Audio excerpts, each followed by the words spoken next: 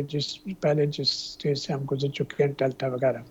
ابھی یہ سپٹمبر سے یہ وائرس جو یہ سب ویریئنٹ ہے XBB وہ سرکولیٹ کر رہا ہے، لیکن کہیں بھی مورٹیلٹی اس کی زیادہ نہیں بڑھی،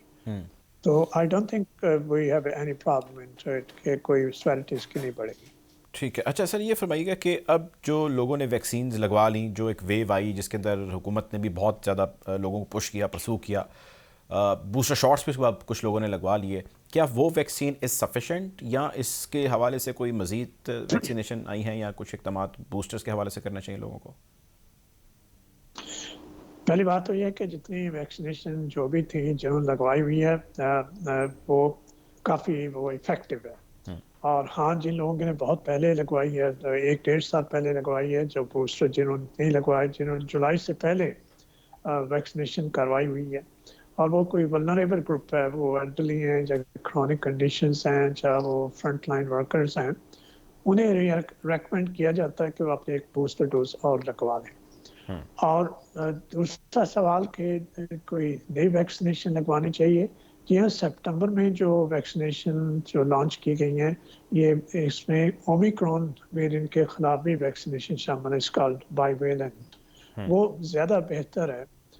جو پرانی ویکسینیشن تھی، مگر کوئی بھی ویکسینیشن جو ہے وہ آپ کو اس طرح کی پروٹیکشن دے گی کہ بیماری اتنی شدید نہ ہو، یہ آپ کو بیماری سے نہیں بچائے گی، کوئی ویکسینیشن بھی بیماری سے بالکل نہیں بچائے گی، مگر جو اس کی شدت ہے اس سے ڈیفینیٹلی یہ بچائے گی۔ جو بھی ویکسینیشن آپ کے لگوا لیں، بوسٹر ڈوز ضرور لگوا لیں اگر آپ کی ڈیو ہے۔ بوسٹر ڈوز کا کوئی دورانیہ کہ جی اتنے عرصے کے اندر لگوا لینی چاہیے؟ لگوا لینی چاہیے، جی ہاں۔ کوئی ڈیوریشن ہے، کوئی سپین ہے اس کا؟ جی سوری، کوئی سپین ہے اس کا، کوئی ڈیوریشن ہے کہ جی اتنے عرصے کے بعد بوسٹر ڈوز لگوا لینی چاہیے؟ 4 مہینے، 6 مہینے، 1 سال کے بعد؟ 6 مہینے کے بعد، جن کو 6 مہینے سے زیادہ عرصہ ہو چکا ہے ویکسینیشن کروائی، جیسے میں نے کہا جنہوں نے سمر میں ویکسینیشن کروائی تھی لاسٹ جون جولائی میں، اور انہیں بوسٹر ڈوز لگوا دینی چاہیے۔ ٹھیک ہے۔ اچھا یہ فرمائے کہ سر اب اس سب اسنا کے اندر جو احتیاطی تدابیر ہیں جو لوگ اپنے طور پہ کر سکتے ہیں، کراچی کے اندر اس کے کیسز رپورٹ ہوئے ہیں، کراچی آپ جانتے ہیں ایک بڑی آبادی ہے، جیسے آپ نے فرمایا کہ یہ ویریئنٹ پھیلے گا، اور یقینی طور پہ ہم امید یہ کرتے ہیں کہ یہ باقی پروونسز تک نہیں آئے گا، لیکن اس کے چانسز موجود ہے کہ یہ باقی پروونسز تک بھی آئے گا، کیونکہ انٹرا سٹی ٹریول بھی خاصا ہوتا ہے۔ تو احتیاط وہی کرنی ہے جو پہلے ویریئنٹس میں at the start of this کی ہے، یا اس کی کوئی اسپیشل احتیاط آپ سجیسٹ کریں گے؟ پہلی بات تو یہ کہ آپ پھیلنے سے روکنا بہت مشکل ہے، کہ پوری دنیا میں جو پہلے میئرس ہوتے کہ آپ ایئرپورٹ پہ ٹیسٹنگ وغیرہ کریں، اس کا بھی کوئی خاص فائدہ نہیں ہے۔ تو یہی ہے کہ احتیاط، ہاں، اس سے صرف 2 ہی طریقے ہیں، ایک آپ اپنی ویکسینیشن کروا لیں تاکہ آپ کی ڈیزیز سیویرٹی نہ، دوسرا اپنا احتیاط برتیں، وہی پرانے والے، اچھا ماسک پہنیں، خاص طور پہ آج کل ویڈنگ سیزن سے کلوز اسٹورز میں ساری گیدرنگس ہو رہی ہوتی ہیں، وہاں اس کے ٹرانسمیشن کے چانسز زیادہ ہوتے ہیں۔ آج کل موسم بھی بہت سرد ہے، ورنہ اچھے موسم میں آپ کھڑکی کھول سکتے ہیں، وینٹیلیشن کریں تو اس میں اس کی کمی ہو جاتی، تو اس میں وہی احتیاط ہیں۔ بالکل آپ ماسک پہنیں، ماسک پہننا بہت ضروری ہے کہ اسپیشلی جب آپ کسی بڑی گیدرنگ میں جا رہے ہیں اور کلوز ڈور گیدرنگ ہے تو اس میں ذرا احتیاط برتیں۔ اگر کوئی ایسا شخص جس کو بیماری ہو، جس کو فلو کے سمٹمز ہوں، اسے چاہیے کہ وہ خود زیادہ احتیاط کرے اور کوشش کرے کہ کسی گیدرنگ پہ نہ جائے اور اپنا ماسک پہنے۔ یہ بھی یاد رکھیے کہ یہ فلو سیزن بھی ہے، جو عام فلو ہوتا ہے وہ بھی کافی پھیل رہا ہے اور انفلوئنزا وائرس بھی ان دنوں میں پھیلتا ہے۔ اب بڑا مشکل ہوتا ہے کہ وہ ڈیٹیکٹ کرنا کہ انفلوئنزا وائرس ہے یا کوئی یہ کووڈ ہے، تو اس میں بہتری یہی ہے کہ وہ احتیاط کریں، وہ ماسک پہنیں۔ ٹھیک ہے، آخری سوال سر یہ کہ کرونا وائرس جب آیا تو ظاہر ہے بہت سارے ویکسینیشن کے حوالے سے ابہام تھے، کنفیوژن تھی، کوشچنس تھے، اور جو ہم نے بطور لے مین چیز سمجھی وہ یہ کہ ایک رائٹ ویکسین بنتے بنتے 4 سے 6 سال جیسا وقت لگ جاتا ہے۔ اب اوور آل میں بات کروں، not only Pakistan, throughout the world, اس کو کرونا وائرس کی جو حدت یا شدت آنی تھی آپ کے خیال سے کیا وہ آ چکی ہے؟ کچھ ایسا تو نہیں ہوگا کہ کوئی ایب نارمل اسپائک خدا نخواستہ آنے والے وقت کے اندر کچھ ہو جائے گی اور یہ دوبارہ جو ہے بہت ہائی ہو جائے گا، یا یہ جہاں تک آ گئے یہیں پہ رکے گا بلکہ اس سے زیادہ ڈاؤن ہو جائے گا آنے والے وقت میں؟ آپ اوور آل کیسے انالائز کرتے ہیں اس کے اسپریڈ کو آنے والے وقت میں؟ اوورال جو ہمارا ایکسپیرینس پچھلے 2 سال سے دیکھتے ہیں، ہر کمی آنے والے جو ویریئنٹ تھا وہ پہلے سے زیادہ خطرناک نہیں تھا۔ ٹرانسمیشن ضرور ہو رہی ہے ان کی، لیکن وہ خطرناک، تو آنے وقتوں میں یہ ہے کہ جو نیچرل ہسٹری وائرس کی ہوتی ہے وہ ڈے ڈائی ڈاؤن، یعنی اس کے بعد وہ ختم ہو جاتا ہے۔ ایک وقت ایسا آتا ہے کہ وہ دوبارہ وہ انفیکٹ نہیں کر پاتے کیونکہ ایک کمیونٹی اتنی پوری دنیا میں بن چکی ہوتی ہے کہ بڑا مشکل ہوتا ہے وائرس کے لیے پھر دوبارہ انفیکٹ کرنا۔ تو I don't see any problem کہ آنے والے وقت میں کوئی اور مسئلہ ہو۔ ہاں کوئی نیا وائرس آ سکتا ہے، مگر اس وائرس کی جو سب ویریئنٹس آئیں گے وہ ختم ہو جائیں گے۔ ٹھیک ہے، بہت شکریہ جی، ہمارے ساتھ موجود تھے ڈاکٹر جاوید حیات خان صاحب، آپ نے پروگرام کے لیے وقت نکالا۔ یقینی طور پہ احتیاط جو ہے ناظرین وہ ضروری ہے، اور وہ سب کے لیے ہی ضروری ہے۔ نیا ویریئنٹ پاکستان میں آ چکا ہے اور آج کے دن میں جو ہے وہ 2 اموات بھی اس حوالے سے رپورٹ ہوئی ہیں، لیکن جیسے کہ ڈاکٹر صاحب فرما رہے تھے کہ نیا ویریئنٹ اس حد تک خطرناک نہیں ہے جتنا سے پہلے ویریئنٹ تھے، مثال کے طور پر جس طرح ڈیلٹا ویریئنٹ خطرناک تھا، بٹ احتیاط آج بھی ضروری ہے۔ خیر، پروگرام کا وقت ختم ہو جاتا ہے ناظرین، حالات حاضرہ سے بھی آپ کو یوں ہی آگاہ رکھیں گے۔ اب تک اتنا ہی، اپنا خیال رکھیے، اللہ حافظ۔